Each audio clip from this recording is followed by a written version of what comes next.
handle the truth. The Denise Simon Experience. The Truth Matrix. Vetting, exposing, drilling down to the truth. Rolling Thunder, this is Hitman. Seat over. Hitman, this is Rolling Thunder. Seat out. The Denise Simon Experience. Exposing politics, lies, demagoguery, spin, fraud. Grid to suppress. Mike Charlie, 4 tree 5, 9er 2-1. Grid to mark. Mike Charlie, 4-7 tree 9er, 8-9er, out. Promoting individual situational awareness. Question, probe, notice, ask why. Mark smoke on the deck, 2 rounds HEPT, gas TOT 5-3.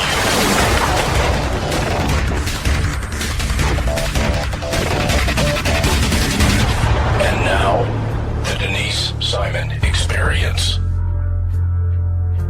And welcome, ladies and gentlemen, to the Denise Simon Experience, heard worldwide on Mojo 50. It's not very often I get to talk to a fellow radio show host, a nationally recognized host of WCRN 830 Metro Boston, tough market. But Gary Goldman is, in fact, a national political analyst on business, politics, and lifestyles. And he's been gracious enough to join us on the Denise Simon Experience to talk about, I guess, the White House versus China, or China versus the White House, or maybe China versus the United States. Welcome, Gary. Thank you, Denise. Thanks for having me on today. You know, you're actually talking to a radio host that I don't care if we ever have a trade deal with China, but having laid that out there, we seem to have this festering undercurrent, this continued fight about what free market is.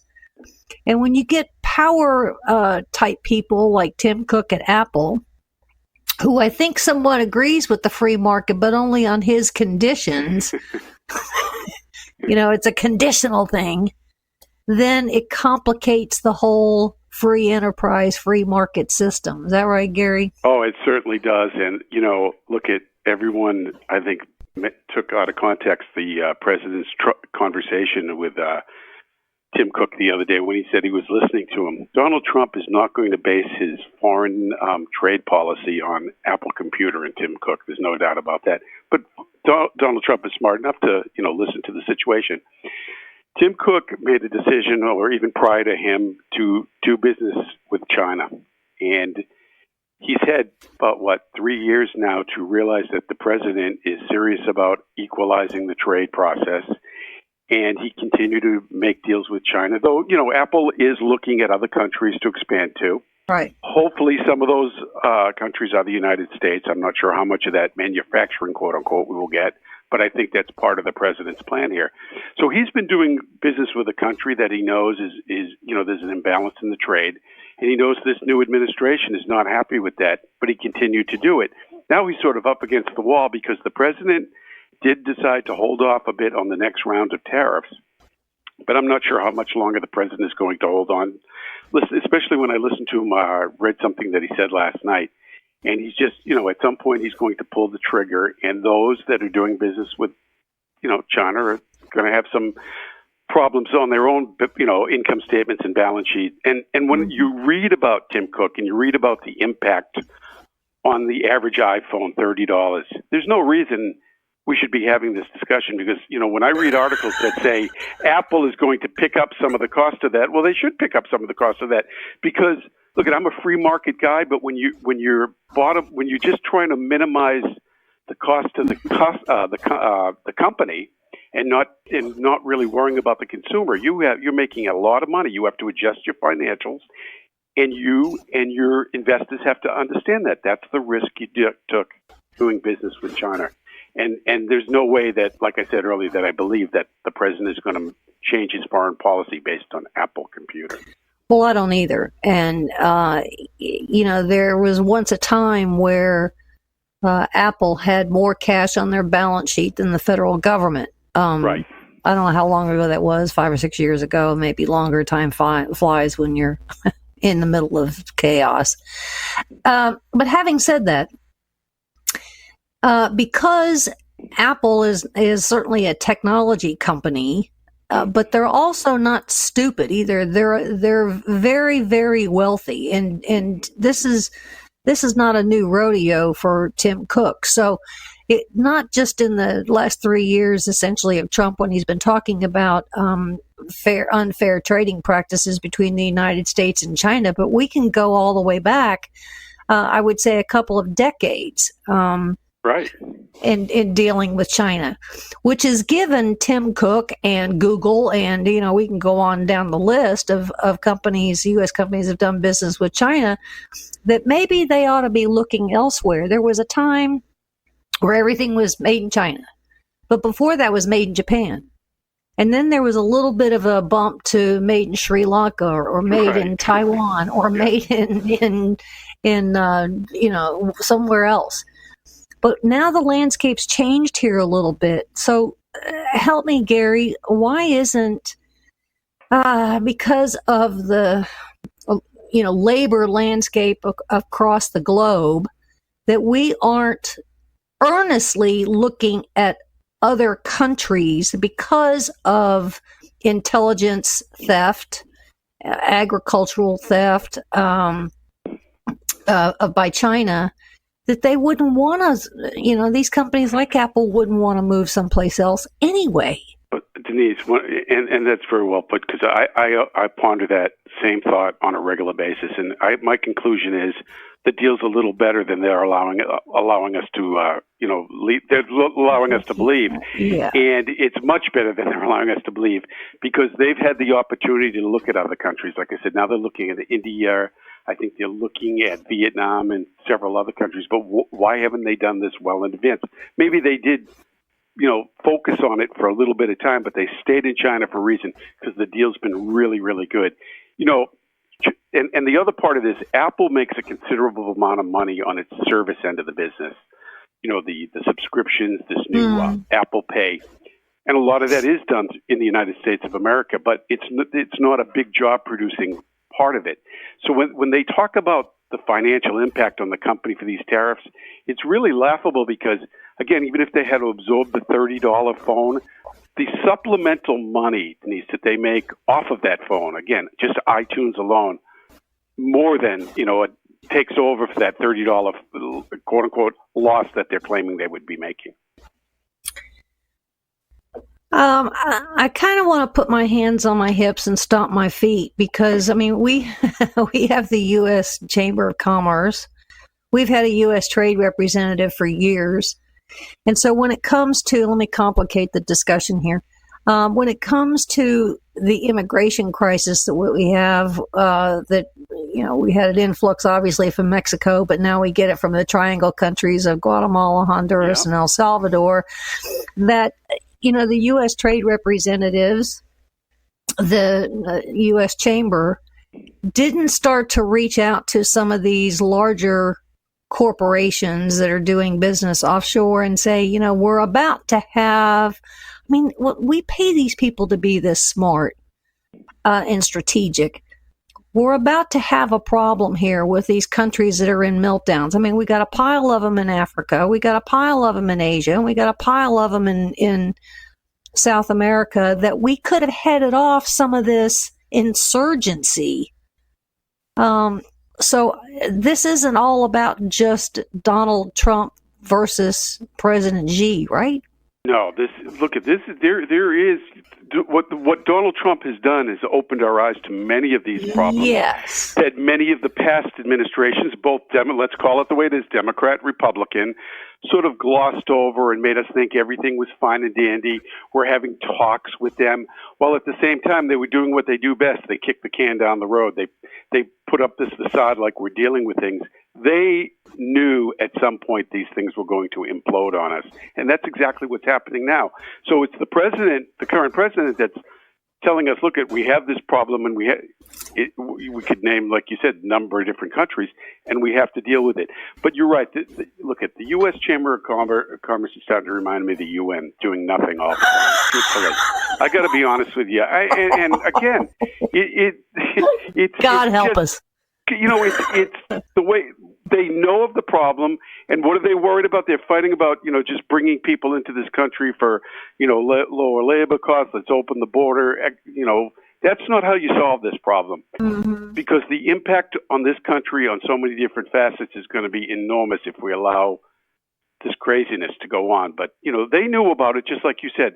The Chamber of Commerce knew about it, and the government Fed, knew about it. Treasury, State Department. Yeah, we could go down the list. We could have a checklist, and we'd have all red checks next to it because they've all known about it.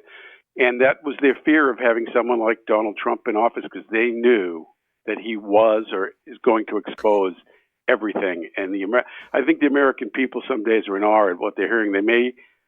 I don't think they want to believe some of the things they're hearing for a number of different reasons. Precisely. But, they just don't want to believe it. But you know what? The reality is hitting us in the face, and the swamp is much deeper than I even thought. I say that to myself every single day. I think I have a handle on anything, and then I figure out I know nothing. And I do this like 12 hours a day.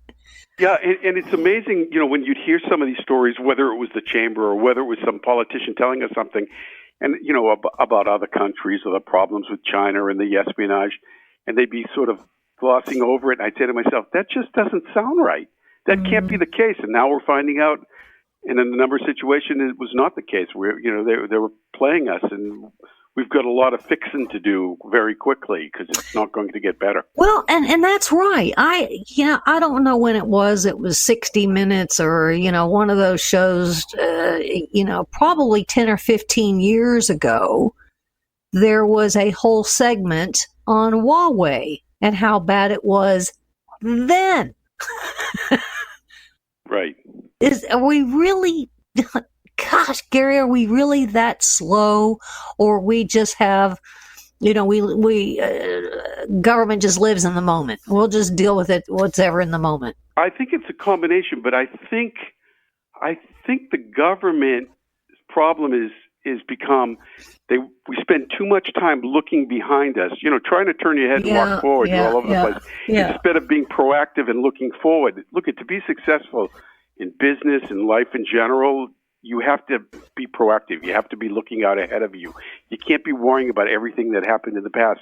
Not that I'm saying to let bad things go on, sure, unnoticed, but you have to be focused on the future and a plan of action. Obviously, there's been no plan of action here. A lot of rhetoric, but no plan of action. Well, presidents have advisory boards, and, these advisory boards are civilian leaders out there that, come from whatever industry sector. Then you have a whole pile of lobbyists, and the lobbyists obviously are walking up and down the halls of Congress with checks and legislation proposals in their hands. And so the indicators are all there. And especially what some focus, now that we don't have to talk about Russia, now we're talking about China. We're learning things about China here recently, especially since President Xi has decided that he is going to be the leader of one of the largest land masses on the globe until the man dies. Right.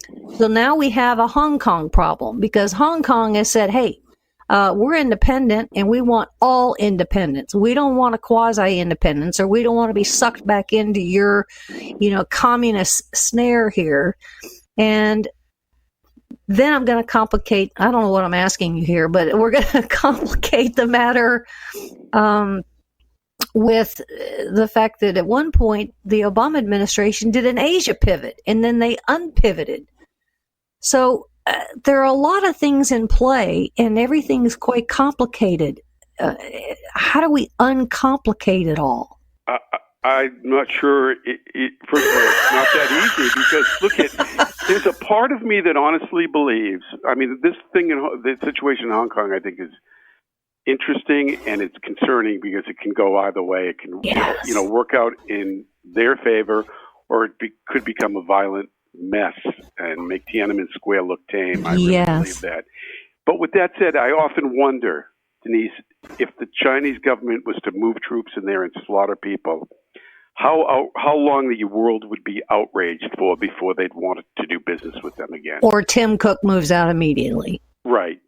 Because that greed factor in people, we seem to get over tragedies and horrible incidents very quickly, and we go back to the almighty, dollar. So if we've lost our moral and ethical compass on certain issues, it's going to be a difficult process to deal with these situations that you're talking about. It's hard to walk through, but look, everyone should be focused on Hong Kong, because I think in the next very short period of time, if the Chinese are going to move, the Chinese government, they're going to come to some sort of conclusion on this. In their minds, it's making them look horrific. I think it's just the opposite. Them not doing anything is making them look better right now. Cuba, under Castro, nationalized an awful lot of, they assumed control, stole some U.S. corporations' operations in Cuba. Under Chavez/Maduro, the same things happened in Venezuela. Am I overstating it that U.S. corporations that are doing business in China are very close to having that same threat to their operations in China because of what President Xi, I would argue, is really doing beneath the surface? I would agree with you 100%. I think the risk is on you. Yes. You've had to have known whom and you're dealing with, or even over a period of time, not necessarily one president. You know the country you're dealing with, and the longer you stay there, the longer your risk pool increases. And should something happen, you're going to have to explain that to your investors why you were still there and why you weren't looking at other alternatives. But I really do believe that same scenario, that would be a worst case scenario in my book. But in this world today, nothing's out of play. Confiscation of assets and taking over the companies and throwing the quote unquote Americans out of your country. I don't think that would be unforeseen. It wouldn't surprise me. It's almost an alarmist statement on my point, but I think that there's some realism to it. With the way the world is today, and and look at the media doesn't help. If the media maybe would help tell the story, the mainstream media, a little more honest, even a degree honest. Slanting stories left to right is not doing anything for anybody except really making the situations that we're dealing with more confusing, and especially the situation in China. That has to be reported very accurately, and I'm hoping our intelligence, Hong Kong and everywhere else, is in good shape, because we really have to know what is going on there and what to expect. Because, the impact that could have on our economic markets would be devastating. Devastating, absolutely devastating. There's an operation that China does, and a lot of people don't know this, and they do it in various countries that are kind of in free fall, and that is debt trapping.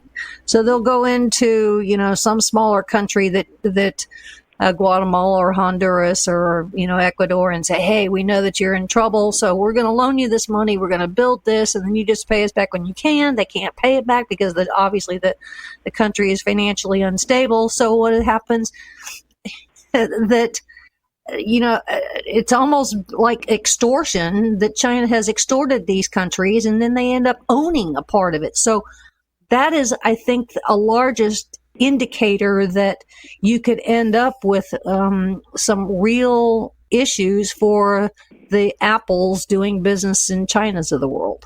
For the Apples, and depending on where these countries are, the bottom line is we have to think of our national security all the time. Yes. Look, there is questionable information as to what China's real role is in Venezuela. And when you think about the proximity of Venezuela to the United States, that's alarming, that's concerning. So it's the economic effect, but also the national security effect, because you're right. They're like the loan shark. They're like the bad banker that's foreclosing. They're a drug cartel too. Yeah, and there's no let's go to court and try and solve this. No, you're out, we're in. That's basically what it amounts to. So it is something we have to be concerned about, and maybe that's why Tim Cook had that conversation with Trump. Maybe off the record, there are some very deep concerns there. Yes. You read between the lines, and it's I have read articles that actually were a little bit scary.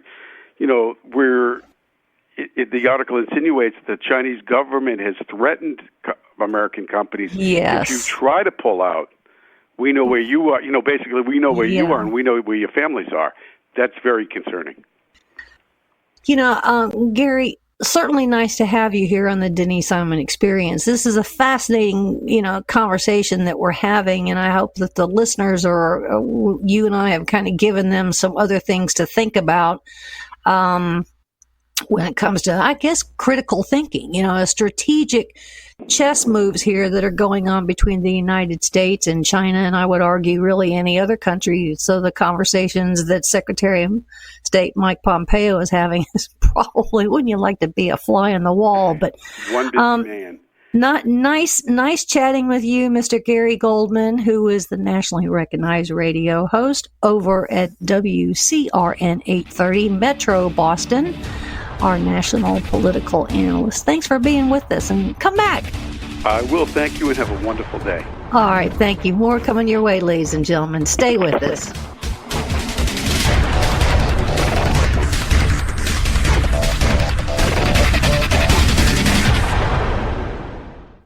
I've been told that Black women aren't supposed to support the Second Amendment. I've been told I shouldn't want to be able to protect myself. I shouldn't teach my fellow students about their rights. And I shouldn't speak my mind. Thank God I didn't listen. To all those who have called me a sellout, an Uncle Tom, or a pawn for someone else, here's what should scare you. I never changed my beliefs. I woke up and realized that you don't represent them.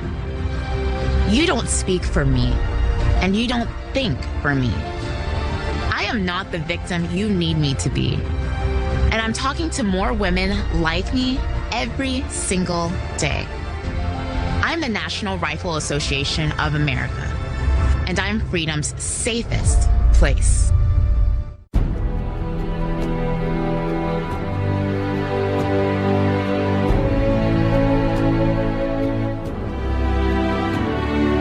This is Don Newen with Cowboy Logic Radio.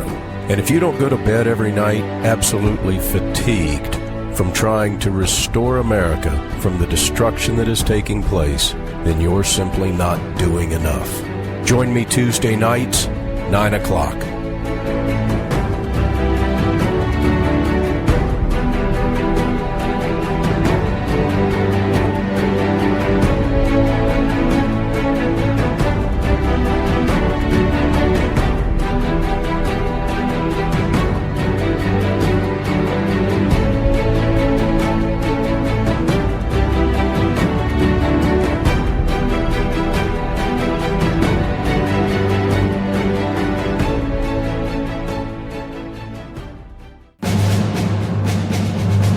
Less than 2% of America's population volunteers to defend our nation. Though we rarely see them, we live the benefits of these heroes' sacrifices in the freedom we know and the safety we feel. Each and every day, the Gary Sinise Foundation serves our nation by honoring our defenders, veterans, first responders, and their families. We do this by creating and supporting unique programs designed to entertain, educate, inspire, strengthen, and build communities. The Gary Sinise Foundation has grown because the need has never been greater. Together, we'll improve the lives of thousands of American heroes and their families day in, day out, all year long. While we can never do enough to show our gratitude to our nation's defenders, our veterans, our first responders, and the families who stand by them, we can always do a little more. Join us. Visit GarySiniseFoundation.org. It can be easy to take what we have for granted and not appreciate everything the men and women of law enforcement do for us every day. So to all my heroes out there, I just want to say thank you. Thank you for protecting my family, my business, my kids, our community. Thank you for listening to us, for being there for me, for keeping me safe. To all those in law enforcement, thank you.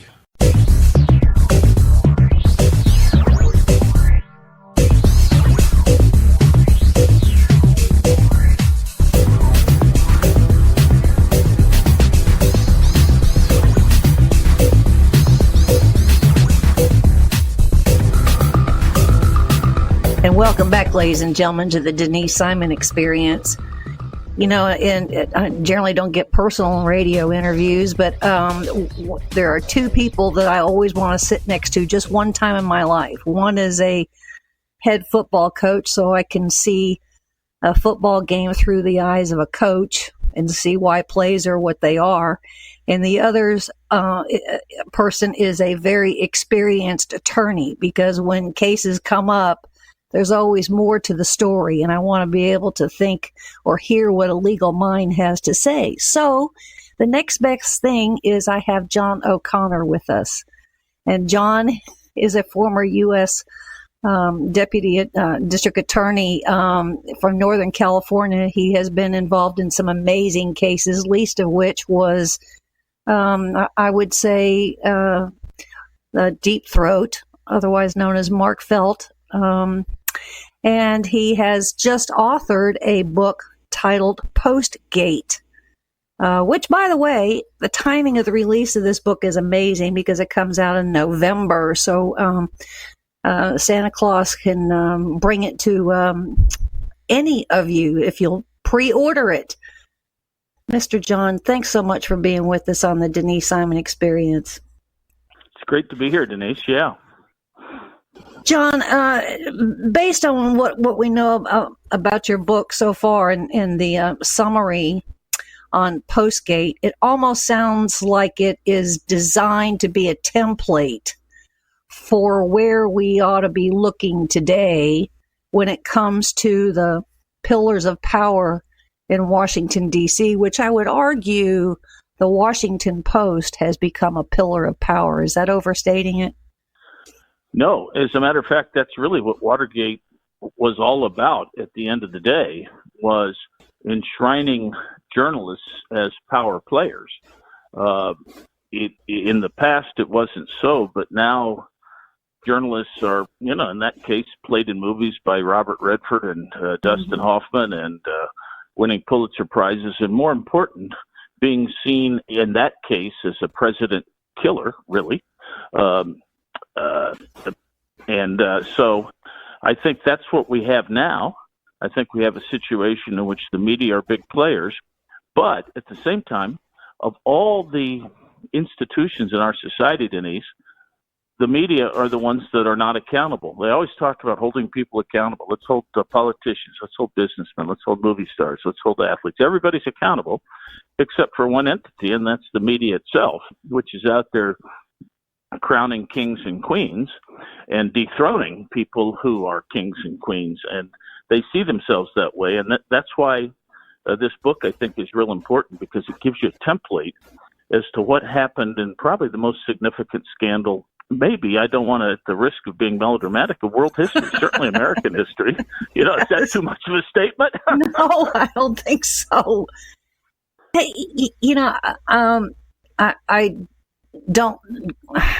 I get emails from the Washington Post, but I don't pay for the subscriptions because obviously there's a paywall there. But I read the headlines and I look at the headlines and I can pretty much tell you that it's a very twisted headline when you get into the meat of the article, even if that has a twist to itself. So it's really quite frustrating.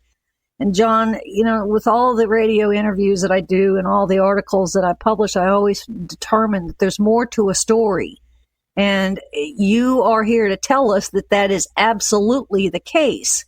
When it comes to government agencies, power, and how deceptive the message really is. And we go off kind of thinking we know what the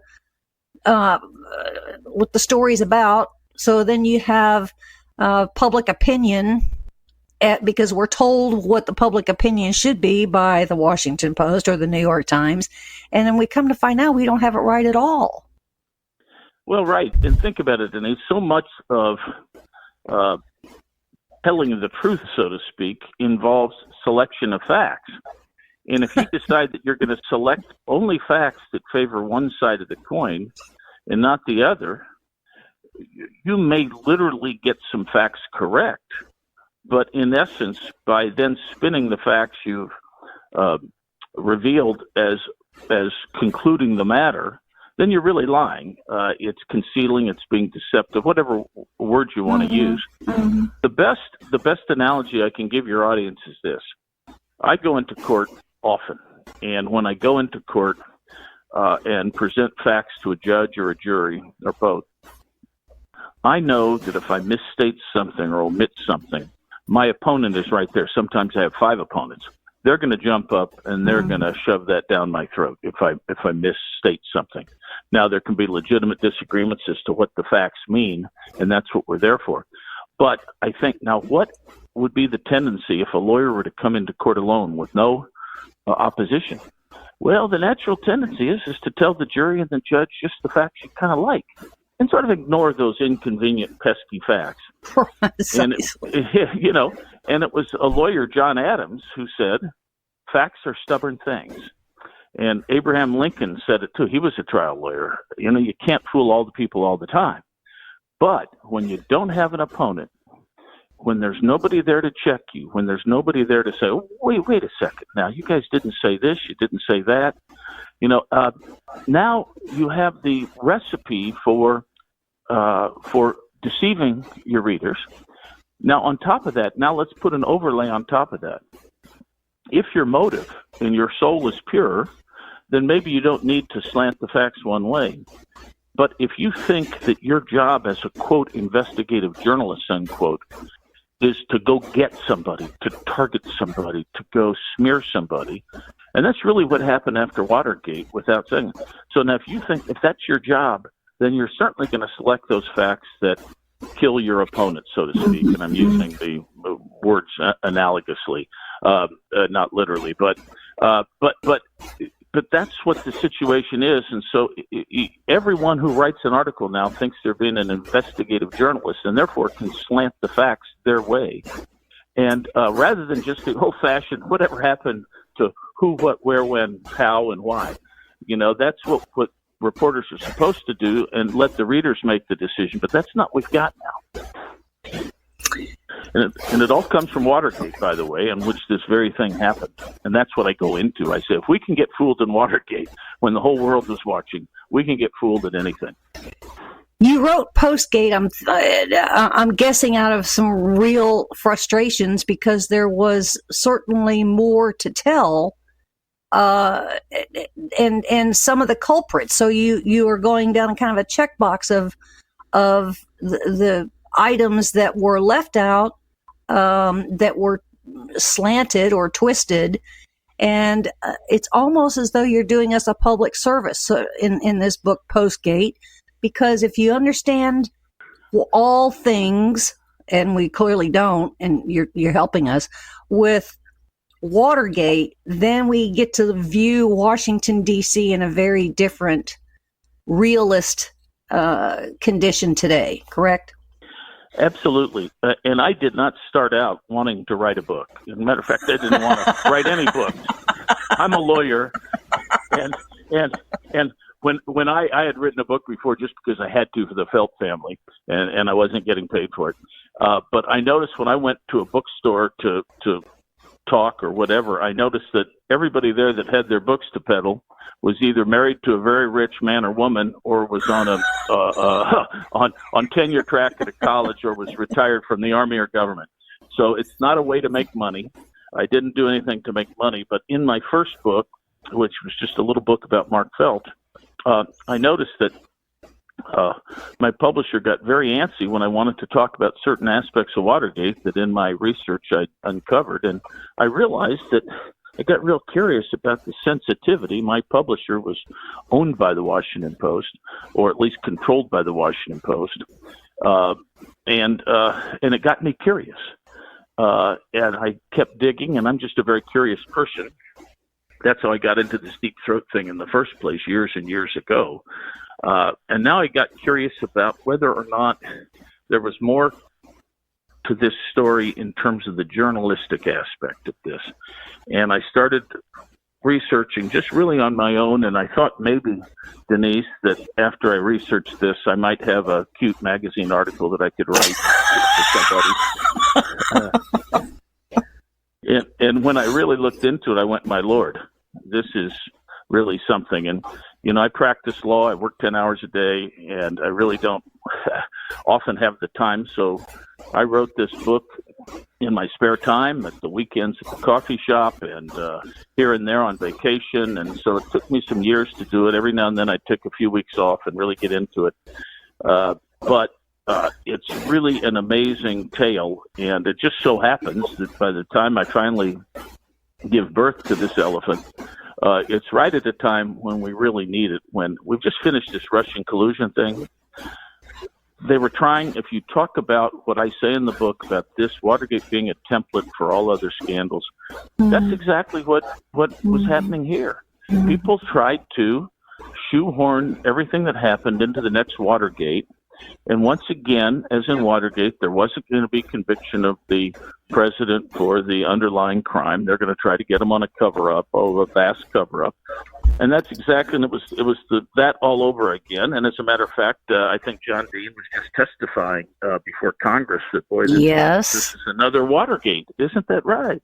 And everybody's supposed to say, "Ooh, Watergate, Watergate, Watergate," and that's the name Gate at the end of every scandal we've had, whether it's Monica Gate or Randy Gate or this Gate or Gate. So I think it's kind of, so I call this Postgate, and finally maybe. And here's what I want to do. I'm not doing this out of some sort of partisan rancor. I really want citizens to just simply be advised and to say, my gosh, we've got to demand full accountability from the media. We've got to really say, we're not going to take this anymore. You people have got to be honest with us. Let me give you one example. Just recently, even after the Mueller report was out, and there was supposed to be no Russian collusion, and there wasn't any. There was an op-ed in the Washington Post in which James Comey said that George Papadopoulos met in London with a, quote, Russian agent, unquote.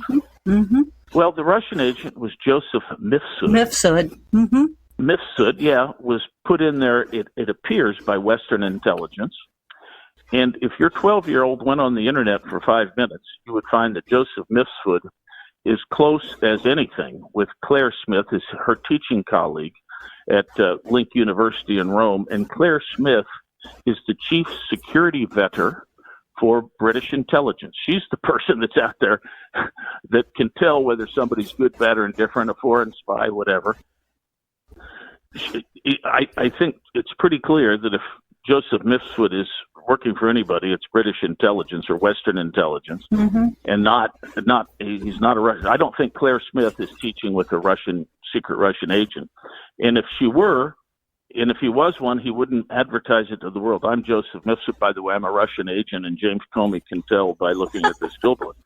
It's just so stupid it defies common sense. But he's been pictured that way, and it's so clearly untrue. And yet, and a 12-year-old would know that. And yet, this is the story that's peddled to the people reading the paper. And there are a lot of very nice people who believe this Russian collusion thing. And I feel sorry for them. And I feel sorry for our society that we've spent 2 years of our civic energy worrying about this. And we've got so many problems that we could address. And all this does is sow division. We've got things to do and to take care of, and we're not doing it. And I don't do this out of any kind of, I started writing this book long before Donald Trump was a glint in Steve Bannon's eyes. I did not have, this does not have anything to do with Donald Trump. This has to do with having the citizenry informed by our media. And it didn't happen in Watergate, oddly enough, and it's certainly for which Pulitzer Prizes were handed out. And it's worse today, and that's where it all started. So I just think it's fascinating. When authors write nonfiction, the publishers demand from the author every single comma, every single quote, every single indentation, citation has to be perfect and exact, and to the point where it is beyond dispute. But yet, I would say that in some cases, authors are almost like journalists, and in fact, in many cases they are.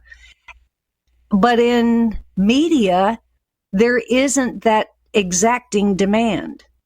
And that is where we are today, such that we trust media less than we trust members of Congress. So, well, yeah, it's terrible, isn't it? So we sit out here outside of the Beltway, and I would argue that probably 1/100th of 1% of the people outside the Beltway even read the Washington Post. The Washington Post is written for other media and people inside the Beltway. Okay. Correct. So he was telling the same thing with the New York Times.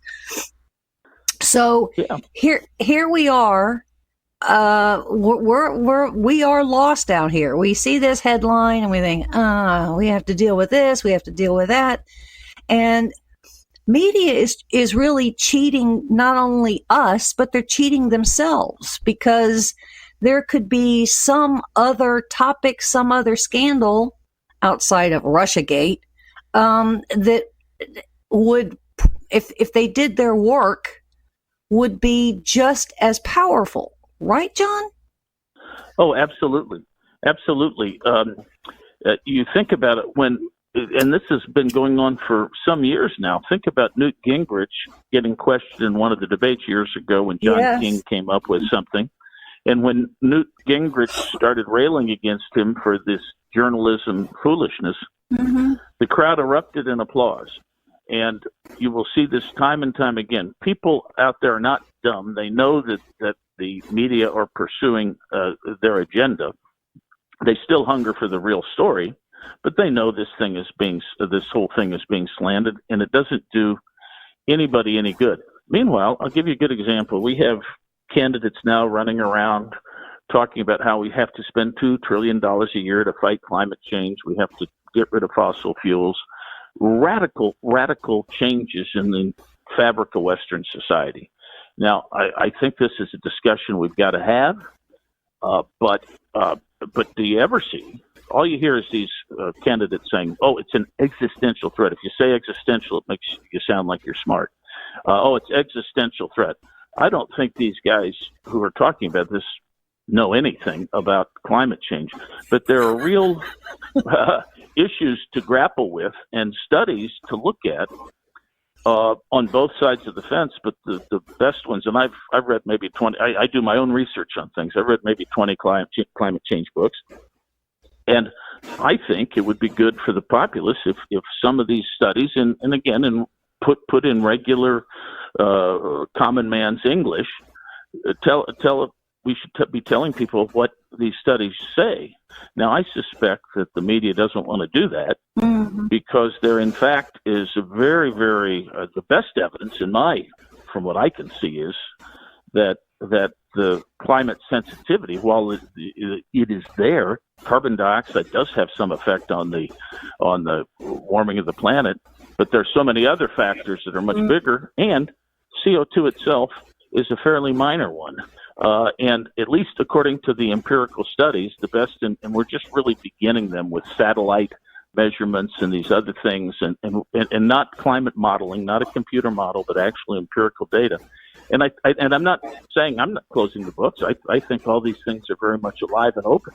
But now what we're faced is the media takes this thing as being true and given, and just basically, if there's a hot summer day, everybody starts yelling about climate change. And maybe the public could be informed here. Maybe actually somebody could do us the favor of telling us what the advances are. But I suspect that a lot of the media don't want to do that because, after all, somebody's going to yell at them that they're a climate denier, and we don't want anyone to call us that, do we? So we skip true rational inquiry. We're supposed to have rational inquiry. It wasn't too long ago that old Galileo was put to it by the church for actually daring to say that the Earth might go around the sun and not vice versa, and of course he was a denier also, and he was put in. Now we're kind of in the same position, although everybody thinks they're so enlightened, and the whole idea of science is to have skepticism and doubt. And, even Einstein admitted that he was wrong on a couple of things about quantum physics, and then he came around. But it's, but we have actually, in the guise of doing all this investigative reporting, we've actually stifled a lot of rational inquiry. Yes. And let me give you an example, Denise. I would have liked it. I'm Irish Catholic, and the history of Irish Catholics in America I'm very proud of, but they weren't always treated real well. And I have no problems with that. It's a great country, and we've all done very well. But when somebody says, go back where you came from, the real exploration I'd like to see is how much did this start during the Know-Nothing period in 1840s and 50s, when there was actually a political party that was designed to get rid of the party of Romanism and rebellion. I understand why people didn't like Irish people. They were not exactly wonderful citizens, all of them. But I'd like an intellectual exploration rather than just running around and frightening minorities and saying, "Oh gosh, the president's a racist." Let's have a calm, decent exploration. His statement may have been nativist, it may have been crudely stated, but let's explore it in a calm, rational way and not have a newspaper make the decision that, boy, this is racist, so we're just going to yell racist, racist, racist. And I don't think it helps our public discussion. Advance, yeah. It does it advance anything? No. To just start yelling racism at everybody. And I think that exploits racial tensions and divisions. We've got so much to worry about. And I just feel bad for everyone when that happens. I just don't think anybody's helped by it. I wish if somebody were helped by it, I might think this is great. If this is helping minorities, then I would think that'd be great. But it's not. It's just making people upset.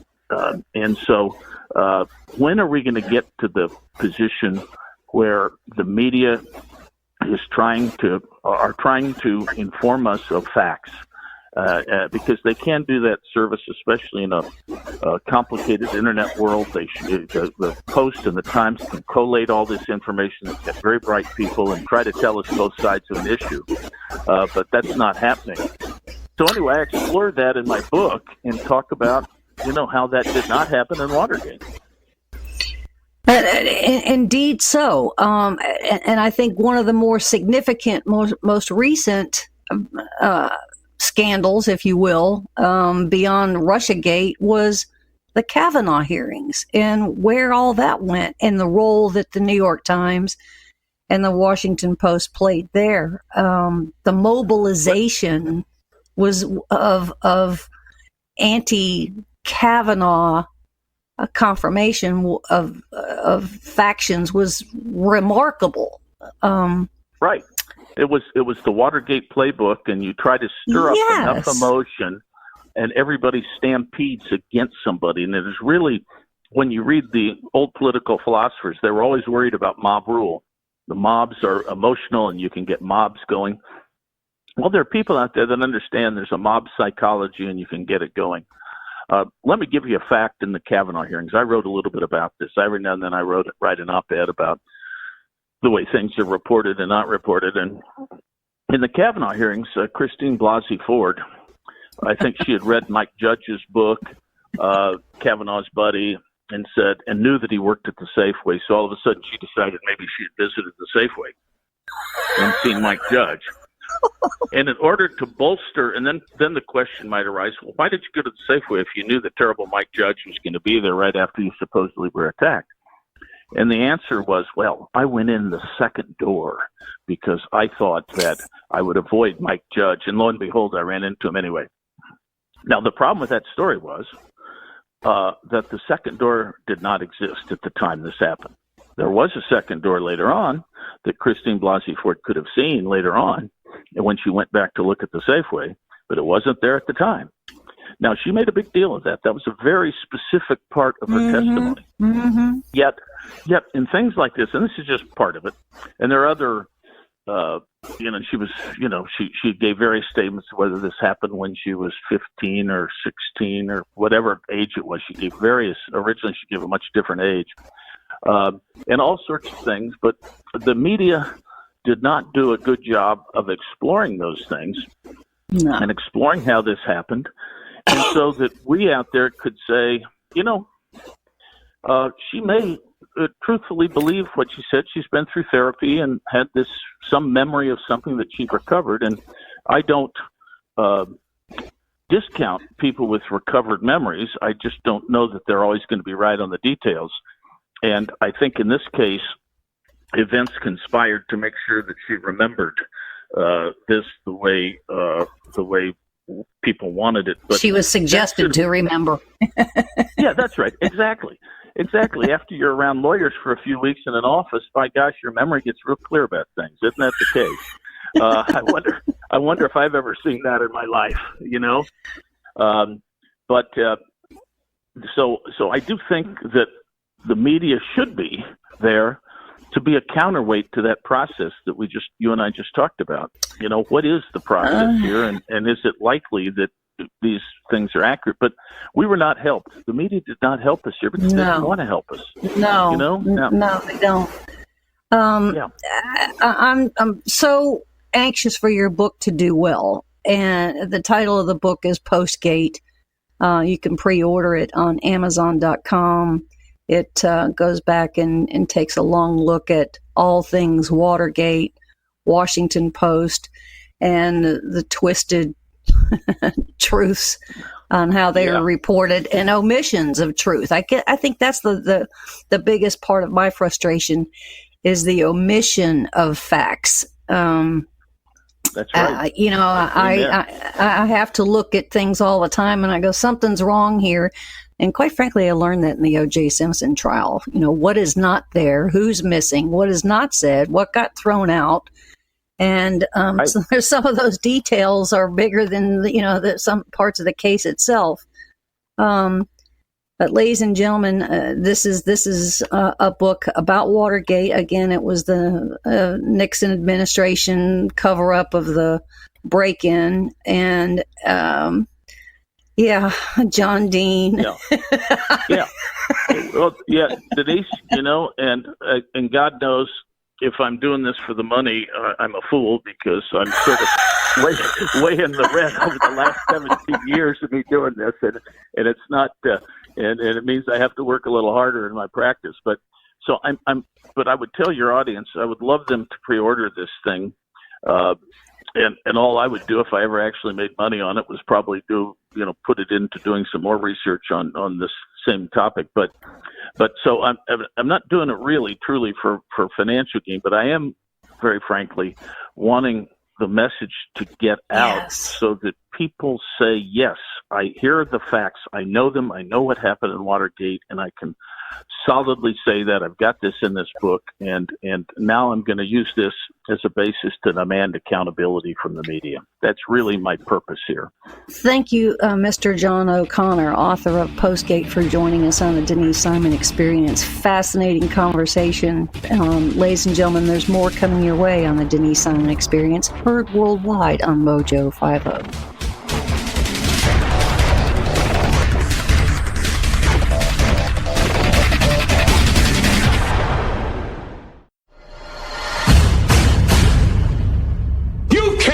The truth. The Denise Simon Experience. The Truth Matrix. Vetting, exposing, drilling down to the truth. Rolling Thunder, this is Hitman, Seattle. Hitman, this is Rolling Thunder, Seattle. The Denise Simon Experience. Exposing politics, lies, demagoguery, spin, fraud.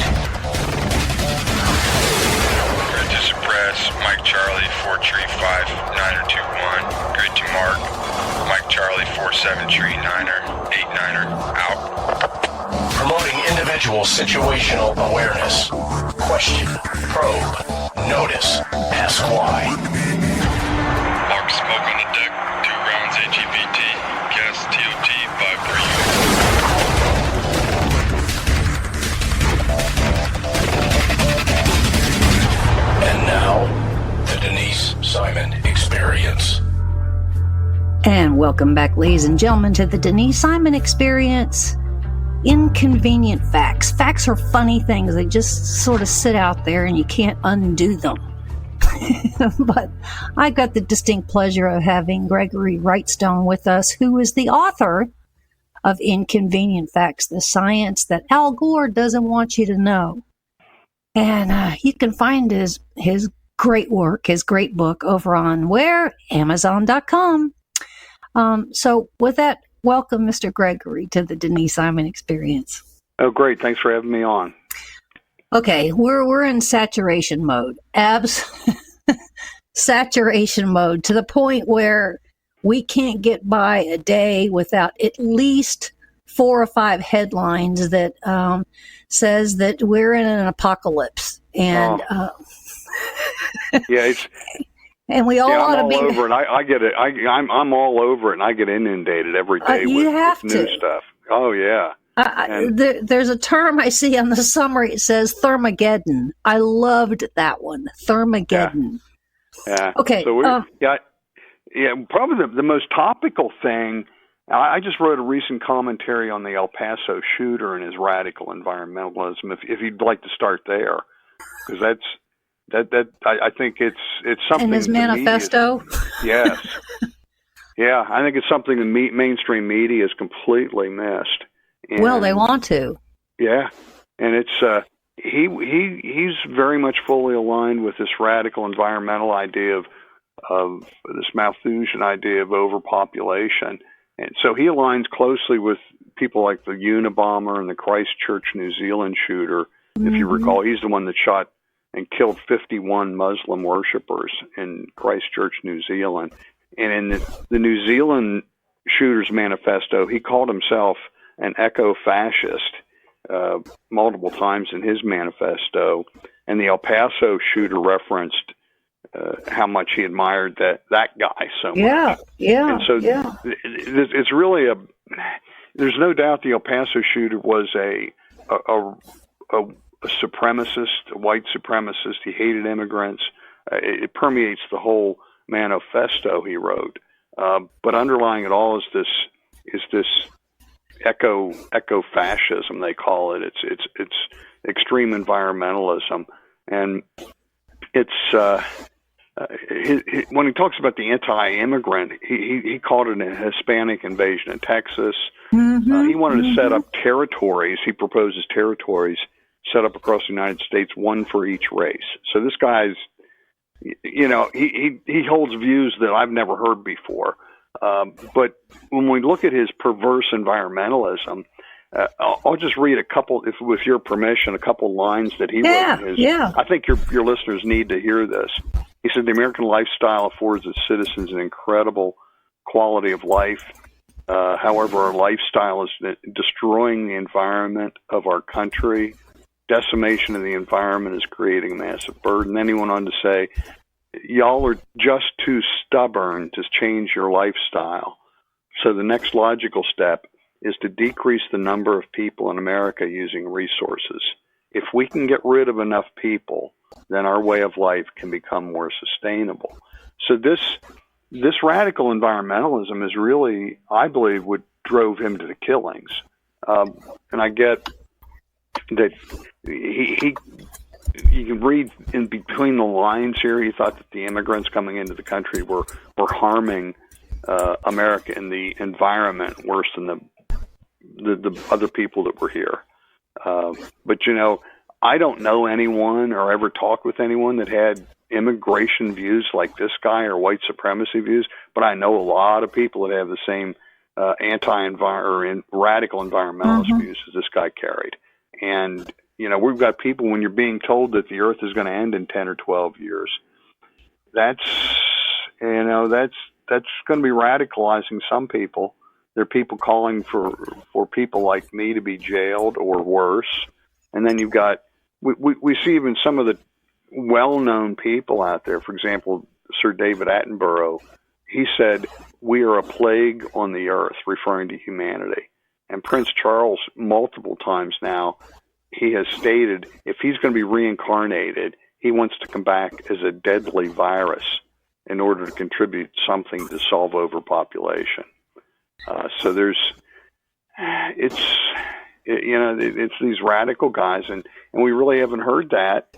No one in the media is talking about his environmentalist opinions that align with Al Gore and Bill Nye. In fact, Bill Nye argues that people like me, climate skeptics, should be locked up and jailed. So, I've seen just a year ago, I was speaking in St. Louis when Antifa came in.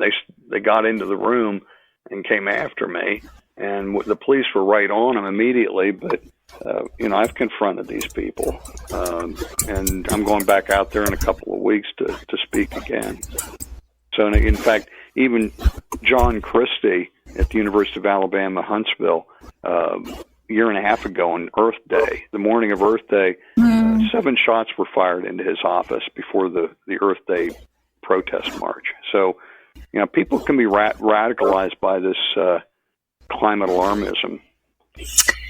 And I would also argue when you look at some of the programs like National Geographic on TV or PBS or some of those, I've watched some of them about the water crisis globally and whatnot. It really says we're overpopulated. We're going to have to do something. And just so, let them die, let them expire, and we can save the rest of us, the rest of humanity. Yeah. Mm-hmm. Now, and what we see actually that my primary, or one of the main things in my thrust when I talk, are the huge benefits we're seeing from rising temperatures and increasing CO2. Both of these are benefiting the Earth. What we find is not an Earth lurching towards climate apocalypse, but rather an Earth that's thriving, prospering, and greening. And according to NASA, up to 50% of the Earth is greening or thriving. In other words, vegetation's increasing. Mm-hmm. Less than 4% is what they call browning or loss of vegetation. That's a really, really good trade-off. I'd take that any day of the week. And we see just bountiful progress with, when we talk about overpopulation, food production is increasing faster than the population is growing. We have an abundance of food. And we see that if you look at just about every crop, almost every year we're breaking records year after year after year. And that's not, part of that's due to increase in warming, mm-hmm. and also CO2. Of course, we've got technological improvements, better fertilization, genetically modified help. But this, what we see is really this huge, what we call carbon dioxide fertilization effect that's greening the Earth. And we see that places like the southern Sahara, it's called the Sahel, 300,000 square kilometers of the southern Sahara is turned into a lush grassland. We're seeing dry, formerly arid areas in India and China and Australia that are greening, that they're blowing up. These were desert type areas that are now thriving. And we don't hear about that. That might be the biggest untold story of the late 20th and early 21st century, is this greening of the Earth, an Earth that's thriving and prospering. And yet, Greg, we're in some places we're kind of going the opposite way because we're mowing down forests to put in solar farms. Yeah, that's a good. That is a really good point. And we go back to that, and I brought that up. I exposed this lie of mass extinctions here about 2 months ago. The UN came out with a report where they predicted there may be 1 million extinctions of species over the next several decades. Well, my BS detector started screaming, and it started going off, and I said, wait a minute. So what they did, they had one chart they included, and it went back to the year 1500. And what they did, and I looked at it, and I looked at exactly the same data they used. It's called the IUCN Red List. You've never heard of it, probably neither of any of your listeners, but this is, if they Google Red List, they'll find this is what people refer to. If you want to know anything about extinctions of species, they're all over it. And I looked at their same data. The UN report looked only one data point per century, and then did it as a cumulative. In other words, they added 1500s on top of, or 1600s on top of 1500s, and 1700s on top of that. So they had this chart that would look like it was taking off into the stratosphere with extinctions. And I went back and looked at it. And now remember, they were calling for 1 million extinctions over the next several decades. To get to that number, you would have to have 25,000 to 30,000 extinctions per year. I took a look at it on a decade basis and found that since the early 20th century, extinctions of species have been in a significant decline.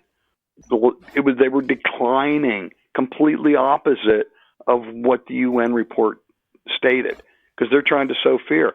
And you know what the average was? Remember, you need 25,000 to 30,000 extinctions per year. You know what the average was over the last 40 years? It was 2, not 2,000, not 200, 2 per year. And it's continuing to decline, 2 per year. And they're saying it'll be 30,000. Well, it flies in the face of the science, facts, and data. And that's the main thing they predicted for extinctions. The reason why so many extinctions were going to happen was because there were loss of habitat. Mm-hmm. Well, what's their solution? It was just what you were talking about. Their solution, right? They're going to, loss of habitat is going to drive all these species into extinction. So what's their solution? Put up windmill farms to kill endangered birds and bats, and endangered animals on the ground, pave over hundreds of square miles of desert, right? And kill the, right. Exactly. So their solution is going to add to the problem that they've just identified. Now, I'm going to take you back a few years, Greg, because I'm very reminded of something back when Glenn Beck used to be on Fox at 5 p.m. All of us used to dive in there and see where he was going to take us for the next hour. He was teaching us an awful lot of things. And what year was that? Yeah. Yeah. I think it was back 2010 or so, wasn't it? Yeah. But I mean, he taught us a lot of tactics to learn. And one thing was that, we came to learn through his presentations about things like the Chicago Climate Exchange or the European Climate Exchange, or, these professors at the University of Wisconsin and all of these people that were launching and giving birth to what I would say eco-terrorism. Mm-hmm. And now it's kind of manifest into policy dictates, to the point where, interestingly enough, the FBI actually has a division or a department or a something or other, that they literally have a domestic terrorism section chief that had some agents assigned to what we would call eco-terrorists. Yeah, as they ought to. Yeah, so we've got the Animal Liberation Front and the Earth Liberation Front. Yes. Earth First is bad, yeah. Yeah, actually it was the Earth First that radicalized the Unabomber. That's where he first learned his eco-Nazi, eco-fascist ideas from Earth First movement. And he targeted executives that he thought were destroying the planet, and lumber company executives and coal company people. And that's what he did. He may not be the last. Oh, I mean, we still hear every once in a while carbon credits and carbon exchanges. And 2 days ago, Mitt Romney, and now we know why we didn't elect him. Mitt Romney came out proposing that we should support tax carbon credits. And it's, I just got an email here 2 days ago. an email exchange. What was on his Facebook Messenger? Let me just read what she had to say to me. The end was, "Have fun with that, you money-hungry pig. You don't belong on this planet, you bleeping virus." This is the kind of stuff. This is how they don't like me. I'm not feeling the love there. I'm not feeling. You any have love become at all. the real existential threat. Well, yeah, but yeah. Well, if you look on the back of my truck, I got a big bumper sticker on the back of my SUV that says I heart CO2. When I travel, I give out buttons, big I love CO2 buttons and stickers, and people love it. And it really causes heads to explode. And if you're listeners, I've got a lot of good information at my website. You can read my latest commentary, and the website's inconvenientfacts.xyz. We've also got a companion app for my book. We rolled it out on when you just mentioned Glenn Beck. I went down to Dallas. I went down to the Mercury Studios, and he interviewed me. We rolled out our app on the Glenn Beck show, and he loves it. 2 days later, Apple removed it from the App Store. Yes. Oh, you know about that? I heard a snippet of it. Okay. Yeah. So that caused a firestorm to blow up. It was first picked up by the Daily Signal, Heritage's email. I have a lot of their guests. Mm-hmm. Yeah, and then it was the number one story on Drudge, lead story on Drudge for a while, and that just drove a bunch of interviews, big name interviews, and none as big as you. I mean, granted, I couldn't get on. You were so busy, I couldn't get on your show. But it drove, and then it just drove book sales through the roof. The book was the number one bestseller on Amazon in 5 categories for a while. So, Greg, let me ask you this question. We got an existential threat. I mean, we have got every single one of the Democrat 2020 presidential candidates citing that our moment is near. So if you've got a bucket list, you better attack it now because you've got less than 12 years to complete your bucket list. But where is their legislation? Where is their legislation? Well, yeah, but you know what? It was put out there, and what did Mitch McConnell do? He brought it for a vote. Loved it. Loved it. Okay, Loved that. Great move, Mitch. Yes, but where's the other legislation? We want to attack the automobile industry again, or we want to attack factories and what their emissions are garbage, or recycling. I mean, ocean rising. Nothing's going to go on in the federal level at least for the next year and a half. We've got 2020 election is going to be huge. With Trump in the White House, even if they hold both houses, he's not going to allow that stuff to go through. It looks like I think the Republicans will hold the Senate. They're in pretty good shape right there, and they're not going to allow stupid things like this to go through. This is job killers. It would be economically crippling for the country. I mean, these people actually think that we can completely move away from fossil fuels by 2030. That's what they believe. So the real action, though, will be coming on the state levels, and we're going to see states that are.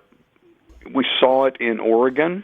California's already passed onerous regulations regulating carbon, imposing a cap-and-trade system. Oregon was set to pass that and only escaped it by the skin of the teeth when the Oregon Republicans fled the state at the end of the session, so they couldn't get a quorum. Otherwise, it would have passed. But these are Democrat-controlled states.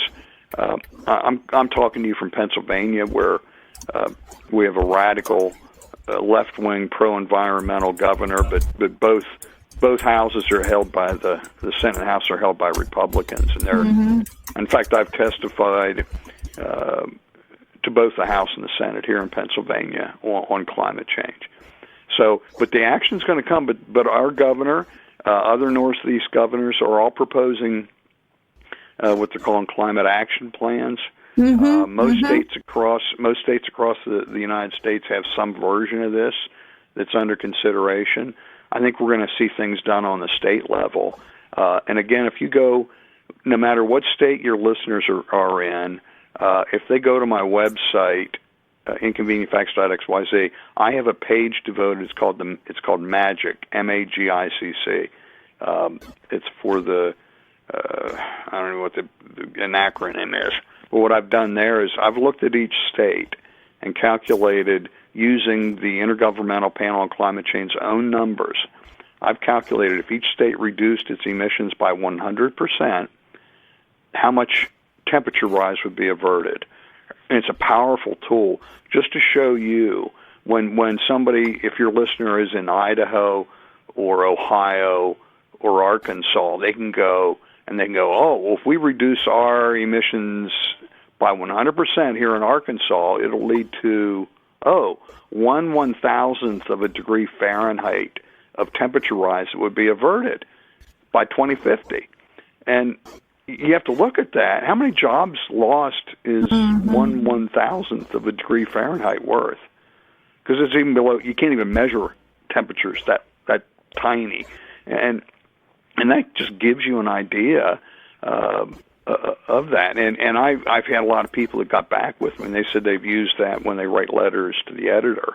They can capture that information and expose, I'm in Arkansas, and they're proposing to cap carbon dioxide. And people don't know just how small of an effect that's so close to zero that it really is if they're going to reduce CO2.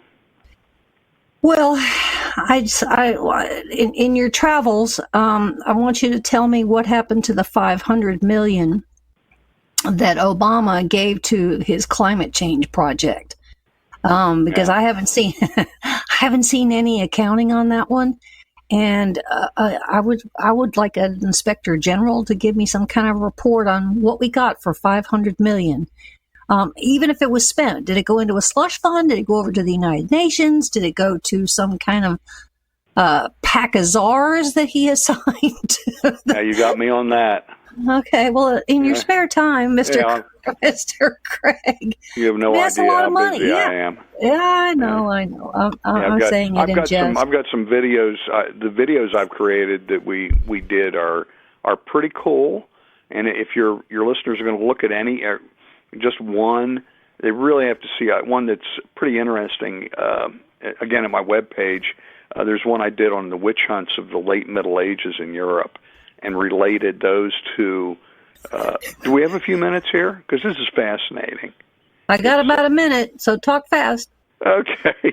Well, anyhow, there were 30,000 to 40,000 witches killed in the late Middle Ages when it started getting cold, and it was all due to they were thought to be the cause of the weather and the crop failures. So those 30,000 to 40,000 witches were the victims of climate change. Well, we've been speaking with Gregory Wrightstone, the author of Inconvenient Facts. Gregory, you're going to have to come back because this is kind of an interesting topic here when you kind of get into the minutia. And you've done some remarkable work. So thank you for this, and thank you for being with us. Well done. And ladies and gentlemen, there's more coming your way on the Denise Simon Experience, heard worldwide on Mojo 50.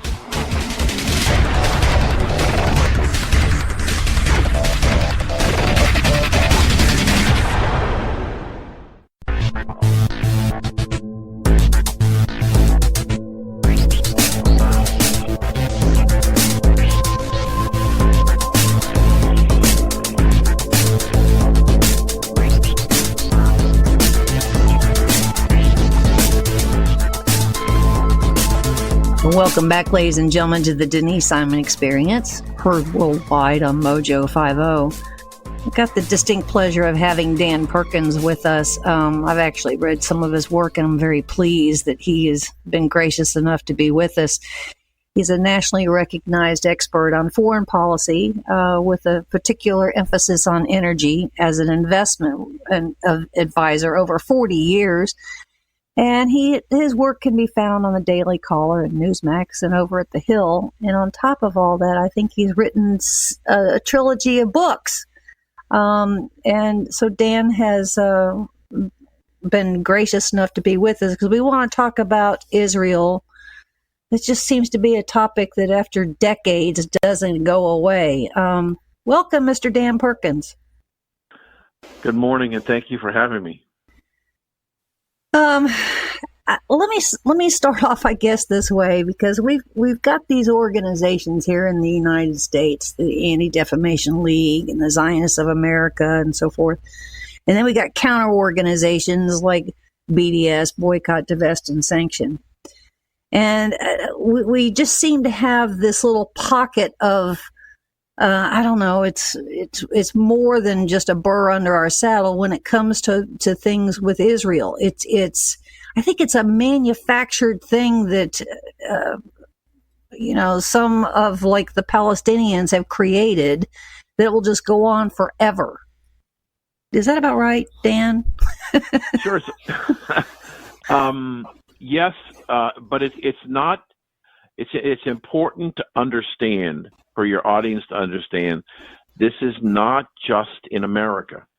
Correct. Anti-Semitism sentiment is from all over the world, and I believe it is getting a great deal of support all over the world from the rhetoric that's being spoken in the United States. Now, not totally, but a significant. And I'm going to ask you a question. I've written actually 4 books on radical Islamic nuclear terrorism against the United States. The first 3 were the Brotherhood of the Red Nile. And when I finished the 3rd book, about 6 to 8 months later, I started getting the emails from people saying, "So when's the next one coming?" And I said, "Do you understand that a trilogy is 3?" And they said, "So when's the next book coming?" So I had to write a sequel, and I love to write. I wrote a sequel to the Brotherhood of the Red Nile called Terrorist Gold. So all 4 are available at Amazon. But my point is that the question I want to ask you, what percentage of your audience do you think has ever read any substance of the Quran or Sharia law? 0.1%, maybe. Okay. And that's pretty much in line with what I've been getting for the last 4 years. And here's the second question. What percentage of our elected leaders, congressmen and senators, have read any part of Sharia law or the Quran? 0.1%, maybe. Okay. So if we, as a government and a people, do not understand the rules that guide these people and how they interact, we're at a disadvantage. Understand that under the Quran, there are 2 classes of people: Muslims and everybody else, which are called infidels. The Muslims have been empowered by Allah that they are the chosen people to lead the world to the end of times. And in addition, he has given them, through Muhammad, the rules of the road, if you would. And one of the rules of the road in the first 9 chapters of the Quran deal about how Muslims deal with Muslims and how Muslims deal with infidels. And one of the provisions that guides the behavior of Muslims when they're dealing with infidels is called a taqiyya. Mm-hmm. Taqiyya is a provision that says that when a Muslim is dealing with an infidel, they can lie, steal, and cheat with no consequences, no moral consequences. So what we have by using that, and you look at our 2 freshman congressmen, Muslims, they are Sharia compliant women, which gives them the power to say whatever they want to say to infidels and not be held accountable for any of it. So when she says that it's all about the Benjamins and they're criticizing the Jewish people and the Jewish state, it's because that's the message that she wants to communicate. And when she was trying to be held accountable by Nancy Pelosi, the Democratic-controlled House refused to rebuke her. Why?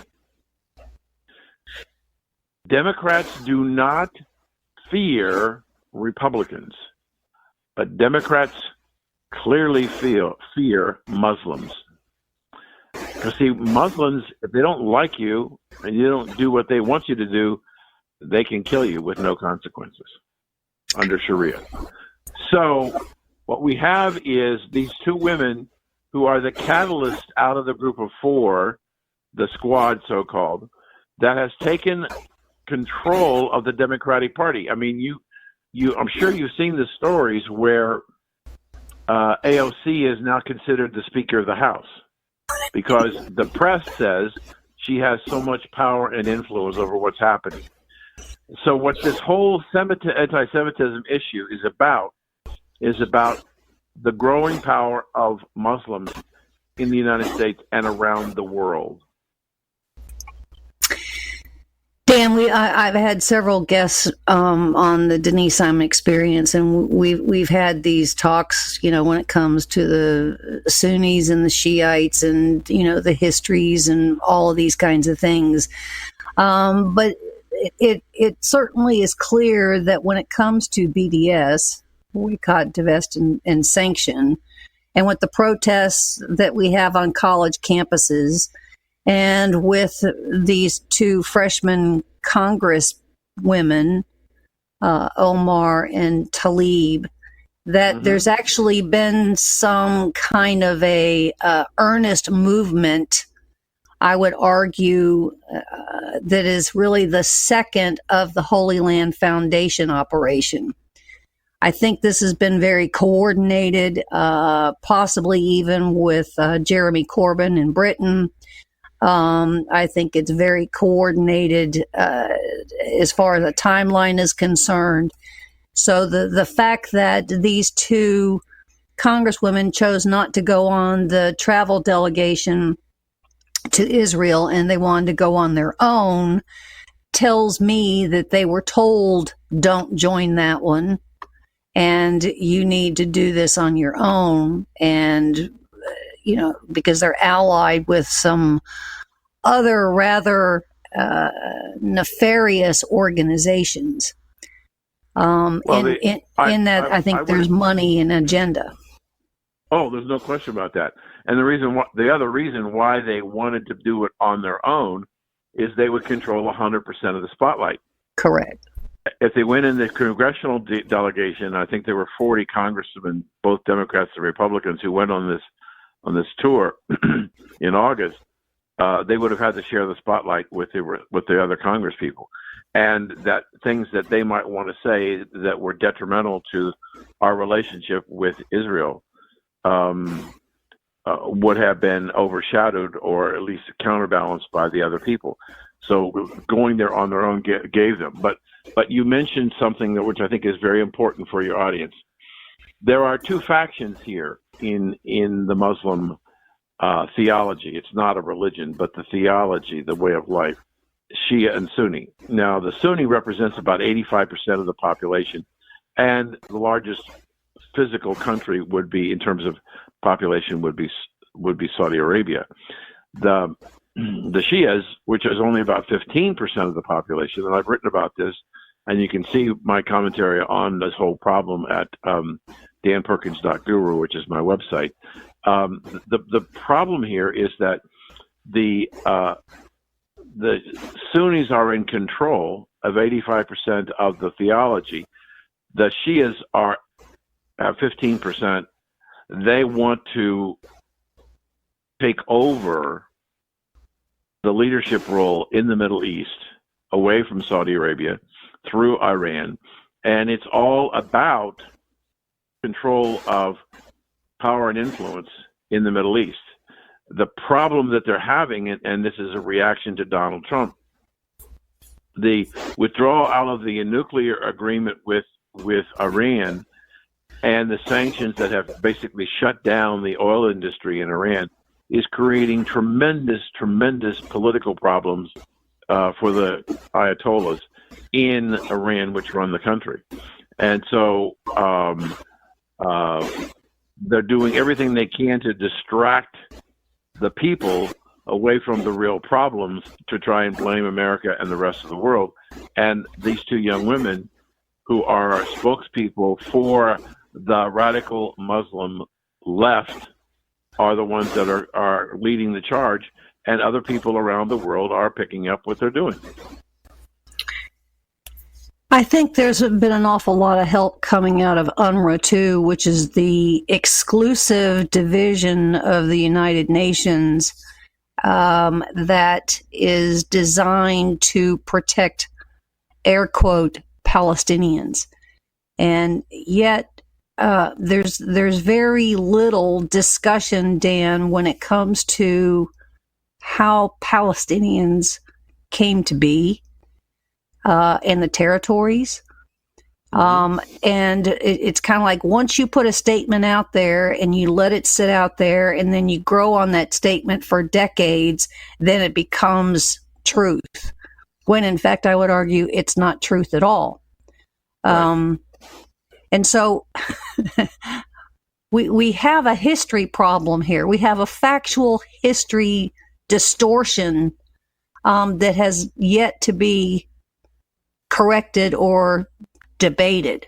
And I think that's the fear of the Nancy Pelosi's or the Chuck Schumers. Is that about right? Yeah, I would say that I'd be a little more harsh than you. I could be. If you look back in history, Adolf Hitler, one of his philosophies was that if you tell a lie long enough and loud enough, people will begin to accept it to be true. Correct. We are seeing and have seen for the last 3 years that Hitler tactic used by the Democratic Party. They have been lying loud enough and long enough that there are people who are convinced that whatever they're trying to tell about Mr. Trump is true. So the same thing is true of what you're talking about is when the anti-Jewish contingents and various organizations spread lies about what's happening in Israel or Jerusalem or the West Bank or whatever it is. They keep saying it over and over again. That the challenge is that the American and by and large the mainstream media globally has a left agenda, so they do not challenge the statements made by the people on the left when they are lies and misleading, and they continue to support them. And so I really believe that what has to happen here is there has to be a fundamental change in what's going on in our country. And I've written about this, and I believe this is going to seem a little perhaps shocking to you, but that's okay. I believe that the Democrats have to lose big time in 2020. And the most important event for the Democrats that will be of greater importance of losing the presidency and losing control of the House and the Senate is that I believe, I don't have any inside knowledge here, I want to qualify that at the beginning, it's just my interpretation of what I read, that there will be a grand jury impaneled which will indict Barack Obama. And are you still there? Yeah, I'm here. I'm here. And I want it to be true, but I don't think we'll go that far. But go ahead. I want to hear your argument. Hear the rest of the story. I believe that there will be a grand jury that is impaneled that will indict Barack Obama for his cooperation and encouragement and participation in all the illegal activity that was done prior to President Trump being elected and after in the transition period. But Donald Trump will pardon him.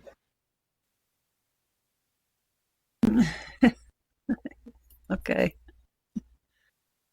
In so doing that, he freezes the Democratic Party like a deer in the headlights. Oh, if only it could be true. Well, we have to wait and see, because what's interesting now, what's interesting that's going on, you have to look at things in a combination of events and practices. Look at the last Democratic candidate debate. Now, the one prior to that, the day after the second debate, Rahm Emanuel, the former mayor of Chicago and former chief of staff of Barack Obama, wrote to the Democratic National Committee and said, the promises that were made on the stage the last night and two nights are undeliverable and are going to destroy the party. And we're going to get destroyed in the general election. That has to stop. Didn't. Now we go into the second set of Democratic debates, and what happens? Candidates go after Barack Obama.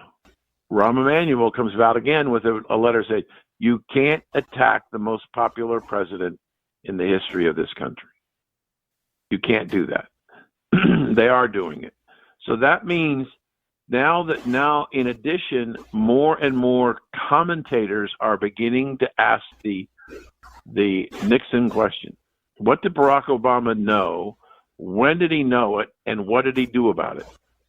I think when you've got 4 reports coming out between now and the beginning of primary season. The FBI, 2 from the Justice Department, and Mueller's final report. Barr's final report. So what you're going to wind up seeing here is a avalanche of information that's going to lead to the conclusion. The only thing that can do is the indictment of Barack Obama. And it will be a slow water torture, but you will begin to see more and more people beginning to ask the question, was he complicit in what happened? I believe and have written about it from the very beginning. You cannot take the people at the highest level that were all appointed by Barack Obama to these high-level positions and the activities that's purported that they have done, and the President of the United States, their boss, not knowing about it and not giving the permission to go do it.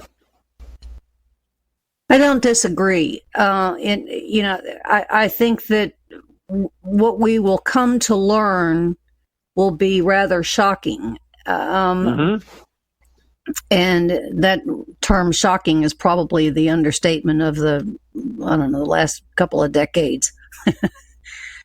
But I'm very curious as to why we are necessarily having to wait for these reports, because there is a federal government paper trail, technology trail, from the last administration for 8 years, that I think that some kind of a war room needs to start uncovering, least of which would be executive orders, least of which would be summits that were held and meetings that were held and transcripts and text messages and all these other kinds of things. So I think that data, that information already exists. Just trying to collect it and analyze it, I think we already have a report that could be in the making, and we don't necessarily have to wait for these others. Your thoughts? Oh, good point. A very good point. I would say to you, I would point to, I believe I can say this, it's accurate, about a month ago. There was an article in the New York Times where unnamed sources in the Justice Department and the Pentagon indicated that they had decided not to give Donald Trump certain military operative information because they couldn't trust it. Mm-hmm. Keep it secret. Mm-hmm. Now, a lot of people missed that, didn't see that, didn't understand what that was, and it kind of quickly disappeared. But let me give you the rest of the story. About 10 days later, an American drone was shot down over the Middle East, and the Pentagon had recommended a selected surgical strike. Mm-hmm. And when Mr. Trump asked the question, how many casualties will there be? They said about 150. Now, we lost the plane. We didn't lose anybody because it was unmanned.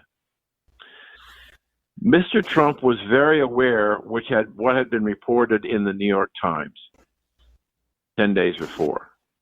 And people couldn't understand why he approved it, and then why at the last minute did he pull the plug and not do it.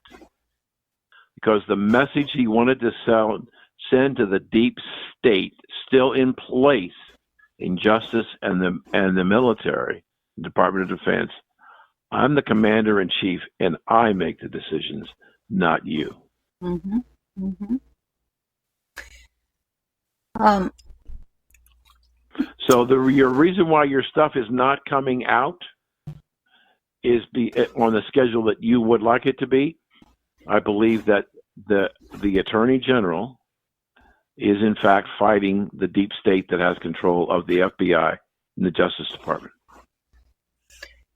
Well, the other piece is timing is everything. So I've said that about all things inside the Beltway for a very long time, especially when we get closer to November of 2020. The Trump operation has the ability to send some Scud missiles, political Scud missiles, that would help implode all things on the Democrat side, least of which can be, the Democrat majority in the House, these operations against Trump when it comes to all the lawsuits for what his agenda is, the support for Israel, the non-support for Israel, and one thing is going to lead to many others. It's a very I would say congested intersection here that took a long time to build, and we're here. And you've got a handful of people that are trying to, move some traffic, political traffic, documentary traffic, evidence, and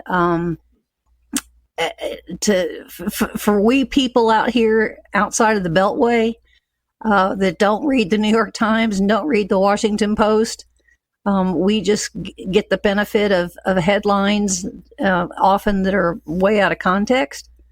It's very hard to put all these pieces together. Right. I would say to you that one of the things that I would point to, which was a bonus for the president and for the Republican Party, and an absolutely stupid, inane decision on the part of the Democrats, was to put Mueller in front of the Congressional Committee. I wrote about that, and I wrote a story called 10 Questions That I Would Ask Robert Mueller. I will point out to you that I had it out before anybody else even came up with the idea of the 10 questions, and I was published weeks before everybody else started talking about what questions should be asked. But the point being, look at the arrogance of the Democratic Party when they decided they had to go to subpoena to get the chief prosecutor to come and testify. And it appears that nobody vetted Mueller. So when he walks in, they were believing his press clippings. And so they hadn't rehearsed him, they hadn't talked to him, they didn't know what he's going to say, and it was a disaster. The reason why it was a disaster is that the mainstream media had to broadcast his testimony. And when the Republicans went after him and he kept saying, I can't answer that, I don't know about that, when he fumbled, it was the first time many Americans understood how bogus what the Democrats were saying truly was, and Trump's approval rating went up. So what's going to happen here is that when the president has an opponent, whoever it's going to be for the Democratic campaign, he will unleash a barrage that the Democrats are not going to be able to figure out how to deal with it. And the American people are going to learn more than they have not learned from the mainstream media. And so education is working. Information, true and correct information, is working to the advantage of the Republican Party, even though it's coming out slower than we would like it to come out. Well, I kind of sit out here by myself, Dan, and that is that the $30 million that we spent on the Mueller investigation was actually, if we handle it right, it was actually a $30 million campaign contribution to the Trump reelection operation at the taxpayer expense, because I think it's certainly, if you package it the right way, it shows you of the halls of power that were mobilized. It was going on concurrently, too, I might add, with the Kavanaugh hearings.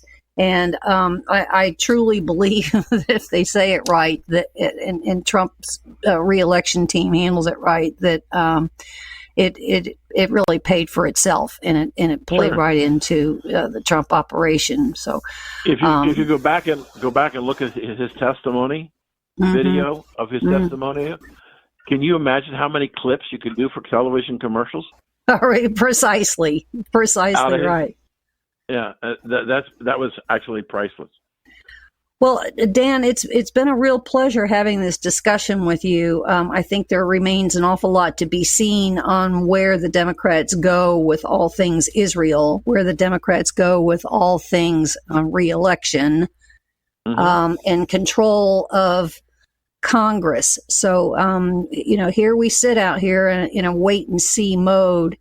And I think it's incumbent upon you and several like you and our fellow radio hosts to, ask the provocative questions to listeners and readers such that they get a bird's eye view of really what is going on here. It's a very hard thing to do because we get information in snippets, and to kind of package it all into the four corners of a document is almost impossible. I think I keep saying I need a whiteboard about the size of Alaska in order to put the push pins and the strings in. But Dan, thank you for being with us on the Denise Simon Experience. I enjoyed this conversation with you, and commend you on your good work.